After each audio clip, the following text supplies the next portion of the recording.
दोस्तों, अगर आप आज के डेट में किसी भी ऑटो एक्सपर्ट से पूछेंगे कि इंडियन ऑटो इंडस्ट्री का फ्यूचर क्या है, तो वो यही रिप्लाई करेगा आपको कि ईवी इज द फ्यूचर। और इंडिया की ऑटो इंडस्ट्री आज की डेट में एक ट्रांजिशन के दौर से गुजर रहा है, आईसी इंजन व्हीकल से लेकर इलेक्ट्रिक व्हीकल की तरफ। और जब भी कोई ट्रांजिशन या फिर चेंज की बात आएगी तो उसके साथ साथ प्रॉब्लम्स भी आते हैं, और प्रॉब्लम्स आएगी तभी जाके इम्प्रूवमेंट होगा, तभी जाके हम बेटरमेंट की तरफ आगे बढ़ेंगे। तो दोस्तों, आज इस वीडियो पे हम उसी विषय पे चर्चा करेंगे कि ये जो ट्रांजिशन फेज चल रहा है और उसमें जो प्रॉब्लम्स निकल के आ रहे हैं, उसमें से एक प्रॉब्लम को लेकर हम डिस्कस करेंगे। जानेंगे इलेक्ट्रिक स्कूटर में आज के डेट में क्या क्या दिक्कत आ रहे हैं। What are the major problem in electric scooter in India. So friends, let's go to the main content. So hello everyone, welcome back to Odd Moto again. दोस्तों, इलेक्ट्रिक व्हीकल के सेल्स में अगर कैटेगरिकली बात किया जाए तो sales में जो सबसे आगे रहता है वो है इलेक्ट्रिक स्कूटर। और इलेक्ट्रिक स्कूटर एक ऐसा प्रोडक्ट है ईवी के मार्केट में जो एक आम आदमी के घर में जगह बना पाया है, और इसीलिए इलेक्ट्रिक स्कूटर में जो प्रॉब्लम्स आ रहे हैं उनको लेकर डिस्कस करना बहुत जरूरी होता है। दोस्तों, प्रॉब्लम में से जो सबसे बड़ा प्रॉब्लम है, जो सबसे मेजर प्रॉब्लम है आज की डेट में, वो है इलेक्ट्रिक स्कूटर के रेंज को लेकर। हालांकि बहुत सारे मैन्युफैक्चरर ने क्लेम किया है कि उनके जो प्रोडक्ट है, उनके जो ई स्कूटर है, वो 140-50 तक रेंज निकाल के देगा, पर जो रियल वर्ल्ड एक्सपीरियंस है लोगों का, उससे कमी है। आज की डेट में एक नॉर्मल एवरेज इलेक्ट्रिक स्कूटर की अगर रेंज चेक किया जाए तो लगभग 100 किलोमीटर तक होता है, जो कि एक आईसी इंजन स्कूटर से बहुत कम है। आप एग्जांपल लेके देखिए, आप किसी आईसी इंजन स्कूटर में टैंक फुल करके जा रहे हैं तो कितना किलोमीटर जाएगा, और एक इलेक्ट्रिक स्कूटर को फुल चार्ज करके आप कितना दूर जा सकते हैं। तो कहीं ना कहीं इलेक्ट्रिक स्कूटर ना लोगों के डे टू डे लाइफ में एक लिमिट डाल रहा है, जो काफी इरिटेटिंग चीज है डेली लाइफ में। यहाँ पे ऑब्वियसली हम किसी प्रीमियम स्कूटर की बात नहीं कर रहे हैं। प्रीमियम स्कूटर में एवरेज ऑब्वियसली ज्यादा ही होगा। हम बात कर रहे हैं एक नॉर्मल ई स्कूटर की। अगर रेंज की दिक्कत किसी को नहीं है तो बेस्ट प्रोडक्ट है उनके लिए, अगर कोई इलेक्ट्रिक स्कूटर आज की डेट में यूज कर रहा है। और ऑब्वियसली सारे मैन्युफैक्चरर आज की डेट में लगे पड़े हैं इलेक्ट्रिक स्कूटर के रेंज को बढ़ाने के लिए। तो यह दोस्तों सबसे ज्यादा इम्पैक्ट डालने वाला प्रॉब्लम इलेक्ट्रिक स्कूटर के ऊपर। अब आते हैं नेक्स्ट प्रॉब्लम में, जो कि है लॉन्गर चार्जिंग टाइम। दोस्तों, नॉर्मली एक इलेक्ट्रिक स्कूटर चार्ज होने में 3.5 से लेके 5 घंटा टाइम लगाता है फुल चार्ज होने में। मतलब कि मॉर्निंग में अगर आपको व्हीकल लेके कहीं पे निकलना होगा तो आपको पहले से प्लान करके रखना पड़ेगा, पहले से इलेक्ट्रिक स्कूटर को चार्जिंग पे लगा के रखना पड़ेगा आपको। अगर नहीं किए और स्कूटर लेके निकल गए और मिड वे पे कहीं पे बैटरी रन आउट हो गया, तो फिर आपके लिए वो यादगार दिन बन सकता है। क्योंकि आपको अगर नियर बाई चार्जिंग स्टेशन मिल गया तो ठीक है, आप 1-1.5 घंटे में चार्जिंग करके निकल सकते हो, लेकिन उसके लिए भी आपको मिनिमम 1-1.5 घंटा तो वेट करना पड़ेगा।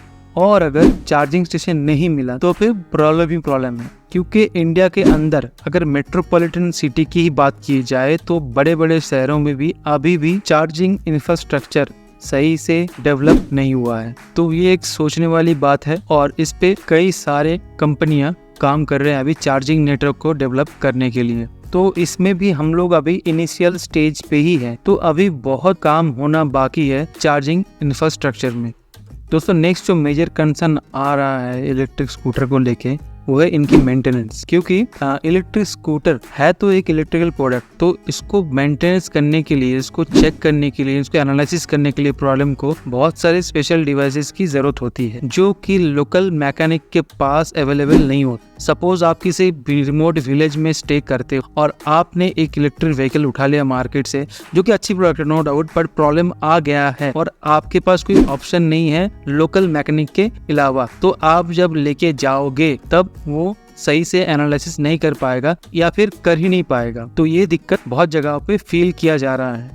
और in place of electric scooter आपके पास कोई नॉर्मल व्हीकल है, नॉर्मल स्कूटर या फिर नॉर्मल बाइक है, और आप मैकेनिक के पास गए सही करने के लिए, तो आपका क्या एक्सपीरियंस होगा आप फील कर सकते हो, आप समझ सकते हो। तो दोस्तों, इस पे भी ना एक लिमिटेशन आ जाती है आपके चॉइस के ऊपर। सपोज आपको कोई पर्टिकुलर इलेक्ट्रिक स्कूटर पसंद है और आपके सराउंडिंग एरिया पे उस इलेक्ट्रिक स्कूटर का सर्विस मौजूद नहीं है, तो इन फ्यूचर आप प्रॉब्लम में आ सकते हैं। अगर आईसी इंजन स्कूटर की बात की जाए तो अभी भी एक major number of scooter local mechanic के हाथ में मेंटेन होता है। तो ये था दोस्तों तीसरा सबसे बड़ा प्रॉब्लम। आते हैं नेक्स्ट प्रॉब्लम में, जो कि है high initial cost. Electric scooter थोड़ा महंगा होता है नॉर्मल आईसी इंजन स्कूटर या फिर बाइक से। जो प्राइस रेंज है वो सब्सिडी के बाद भी बजट फ्रेंडली नहीं होता है। मतलब कि अभी भी देखा जाए तो इलेक्ट्रिक स्कूटर अभी भी एक पैसा वसूल वाला प्रोडक्ट बन के सामने नहीं आया है। और अगर प्राइस रेंज के हिसाब से परफॉर्मेंस की बात की जाए तो परफॉर्मेंस भी इतना कुछ खास नहीं रहता है नॉर्मल आईसी इंजन व्हीकल से।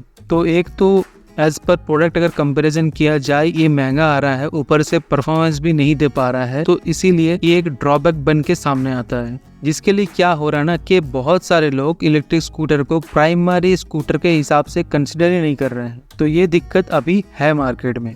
आते हैं नेक्स्ट प्रॉब्लम पे, जो कि है बैटरी रिप्लेसमेंट कॉस्ट। आज की डेट में ये प्रॉब्लम नहीं है, लेकिन बैटरी रिप्लेसमेंट के लिए एक लोगों के मन में डर सा बना हुआ है। क्योंकि आज की डेट में जो इलेक्ट्रिक स्कूटर यूज हो रहे हैं लोगों के द्वारा, वो इलेक्ट्रिक स्कूटर अभी 3-4 साल ही हुए हैं मार्केट में आए हुए हैं। और 3-4 साल तक एक इलेक्ट्रिक स्कूटर का बैटरी सही रहता है, कुछ खास इम्पैक्ट नहीं आता है। तो रिप्लेसमेंट की बात अभी नहीं है, लेकिन हाँ इन फ्यूचर दिक्कत हो सकता है। 3-4 साल के अंदर अगर कुछ दिक्कत आता भी है तो बैटरी वारंटी रहता है, बेझिझक चेंज हो जाएगा। लेकिन अगर 3-4 साल से ऊपर हो गया और बैटरी चेंज करने की बारी आई तो किसी भी OEM ने ना अभी भी ये रिलीज नहीं किया है पर्टिकुलरली बैटरी का कॉस्ट कितना है उस व्हीकल के हिसाब से।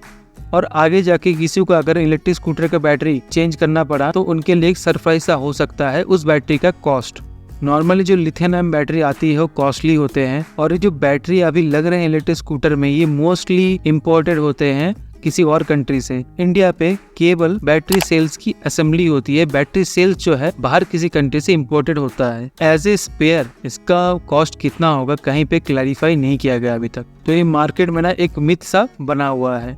आते हैं दोस्तों लास्ट मेजर प्रॉब्लम में, जो कि है लैक ऑफ चार्जिंग इंफ्रास्ट्रक्चर। दोस्तों चार्जिंग स्टेशन कम होना कोई बड़ी प्रॉब्लम नहीं है, बस एक हम इनिशियल स्टेज पे है, इसीलिए जो इंफ्रास्ट्रक्चर है कम्प्लीटली अभी डेवलप नहीं हुआ है। तो ये एक समय के साथ साथ डेवलप होने वाली चीज है जो आगे जाके रिजॉल्व हो जाएगा।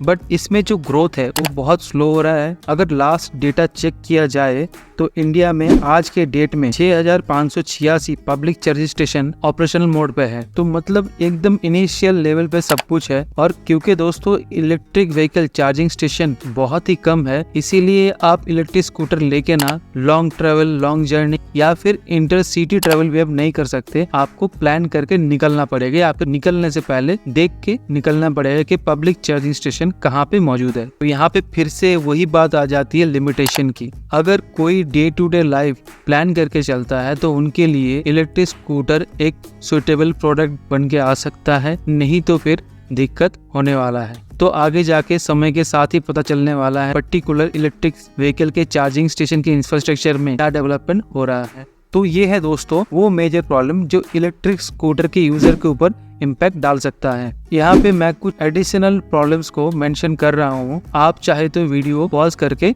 देख सकते हो। बाकी जितनी भी प्रॉब्लम को लेके हमने चर्चा किया है वो सारे प्रॉब्लम्स को लेके गवर्नमेंट और साथ साथ सारे ऑटोमेकर लगे हुए हैं इनको रिजॉल्व करने के लिए। और होप सो ये आने वाले दिनों में बहुत जल्दी रिजॉल्व हो जाएगा और इलेक्ट्रिक स्कूटर एक परफेक्ट ऑप्शन बन के आएगा आईसी इंजन स्कूटर के अगेंस्ट में। और दोस्तों आप भी अगर एक इलेक्ट्रिक स्कूटर के यूजर हो या फिर इलेक्ट्रिक स्कूटर लेने वाले हो तो कमेंट करके जरूर बताइए कि आप ये प्रॉब्लम्स को कंसिडर कर रहे हैं कि नहीं कर रहे हैं। बाकी ये है वीडियो का अंत। वीडियो अगर अच्छा लगा हो तो लाइक जरूर कीजिए, अपने फ्रेंड्स एंड फैमिली के साथ शेयर जरूर कीजिए और आगे आने वाले वीडियो के लिए चैनल को सब्सक्राइब जरूर कीजिए। Thanks for watching the video.